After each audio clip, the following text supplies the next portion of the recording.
E a Constituição, a Carta Maior, ela diz que não deve ser assim. Prevê lá o artigo 19 da Lei Maior, é vedado à União, aos Estados, ao Distrito Federal e aos municípios, inciso 1º, estabelecer cultos religiosos ou igrejas. Então o Estado, o município, o prefeito, ele não pode construir uma igreja. Não pode. Ele não pode patrocinar uma igreja. Subvencioná-los. Subvenção é patrocínio, é dinheiro. Então o governo estadual, federal, municipal não pode dar dinheiro para nenhuma igreja. Luiz, é bom. Mas para o carnaval, você vê com a mãe que ela tem um tá certo? telefonezinho ou você tem um É a telefonezinho cultura, pra né, do falar. país, enfim. Subvencionar não pode, então nenhum tipo de patrocínio. Embaraçar-lhes o funcionamento, atrapalhar o funcionamento da igreja, ou manter com eles ou seus representantes relações de dependência ou aliança.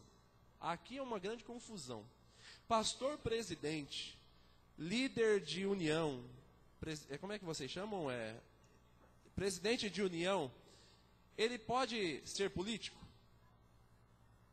Dentro da estrutura adventista, pode não? Dentro da estrutura adventista não pode. Ah, é? Bom, em outras denominações pode. Porém, a Constituição Federal diz que o Estado e as organizações religiosas não podem manter relações de dependência ou aliança. Eu não sei como é que você vai conseguir administrar isso. De fato, realmente eu não sei. Porém, a Constituição prevê isso. Ressalvada na... Volta só um pouquinho. Aí tem uma exceção. Ressalvada na forma da lei a colaboração de interesse público. Pergunto para vocês. Fazermos uma creche é de interesse público? A igreja administrar uma creche é de interesse público? E se essa creche for apenas para os filhos dos fiéis da comunidade, ela é de interesse público? Não. Então está vendo que uma linha divisória é muito tênue, né? O que é interesse público e o que não é interesse público? Quando não for do interesse público, o Estado não pode patrocinar. Mas quando for de interesse público, o Estado pode patrocinar. E aí a linha divisória é muito tênue. Vou perguntar um negócio. Eu trabalho no Tocantins, e a capital do Tocantins, Palmas, é uma cidade toda construída do zero. O senhor Dilmar conhece lá, não é? Há um quadrado no centro da cidade, onde está o Palácio do Governo, onde está a Assembleia Legislativa e onde está o Poder Judiciário. Então, os três poderes estão naquele mesmo local. O Palácio do Governo bem no centro, então, num canto a Justiça, no outro Legislativo e no centro Executivo. E no outro canto há um terreno separado para a Igreja Católica, com planta feita pelo governador, ou patrocinada, e com a bênção do Papa. Vocês vão perguntar isso para mim.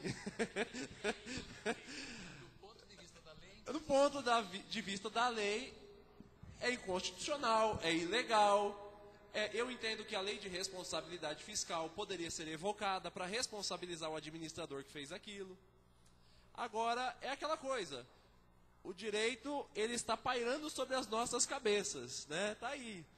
Só que tem um termo em latim que eu gosto muito, dormientibus non succurritius. O direito não protege os que dormem. Tá certo? Então, o direito está aqui. Bom, então alguém vai reclamar, mas quem vai lá reclamar? Dificilmente alguém vai reclamar. E aí, quando não se reclama, né, quando não se evoca o seu direito, quando não vai buscar o seu direito, que está aí pairando sobre as nossas cabeças, essas coisas acontecem. Ninguém levanta. Quem cala, acaba consentindo, tá certo?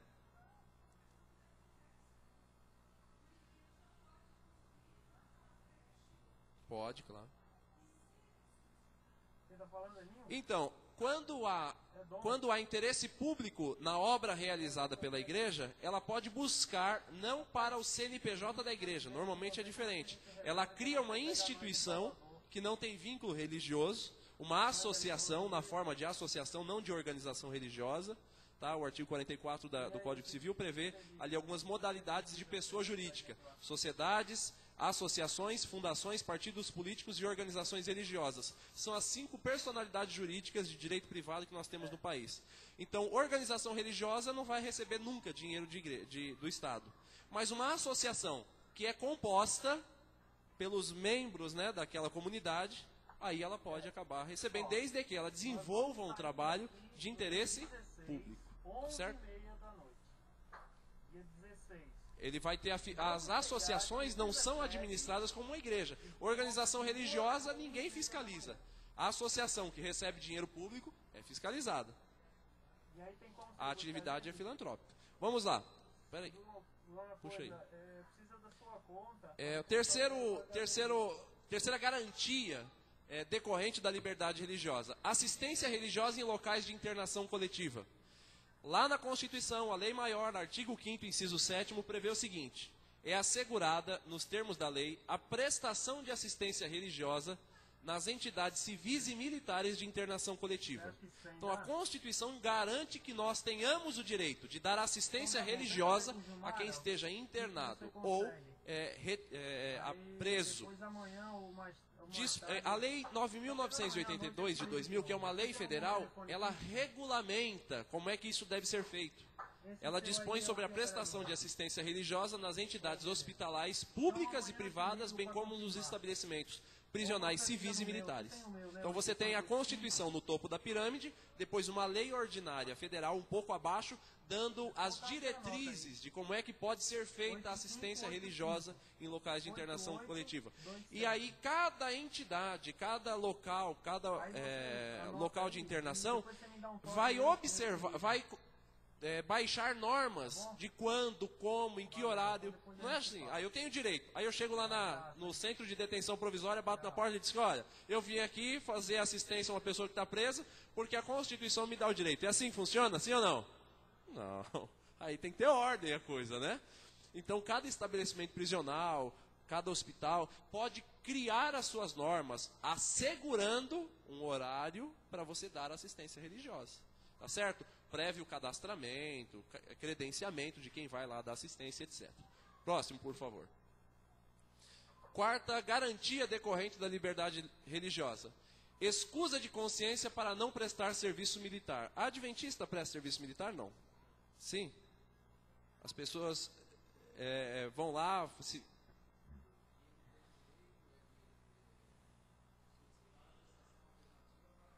Isso, mas eu não sei, não é adventista? Testemunho de Jeová.